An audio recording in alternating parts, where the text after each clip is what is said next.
ప్రపంచ ప్రఖ్యాతిగాంచిన అతిపెద్ద మంచినీటి సరస్సు కొల్లేరు సరస్సు. కొల్లేరంటే ముందుగా గుర్తొచ్చేది అరుదైన పక్షులు.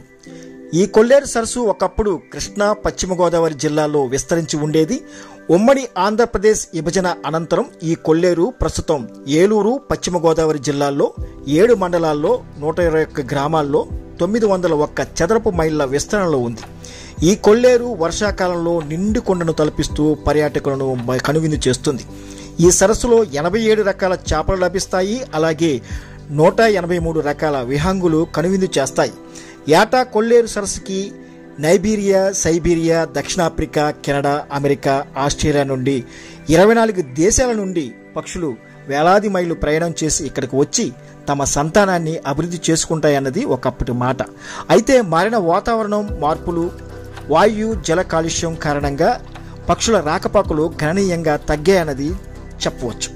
ఈ ఏడాది గడిచిన 3 నెలలుగా సూర్యతాపానికి ఈ వలస పక్షులు సంతాన అభివృద్ధి తగ్గిందని చెప్పుకోక తప్పదు. దీంతో పక్షుల ఆవాస కేంద్రాలను సందర్శించడానికి వచ్చే పర్యాటకులకు తాకిడి తగ్గిందని చెప్పొచ్చు. పక్షులు తిరుగు ప్రయాణంలో కొన్ని అనారోగ్యం, అలాగే వృద్ధాప్యం కారణంగా ఇక్కడే ఉండిపోతున్నాయి. ఏది ఏమైనా ప్రతి మనిషి తన జీవితంలో ఒక్కసారైనా ఈ కొల్లేరు సరస్సు అందాలను చూడవలసిందే.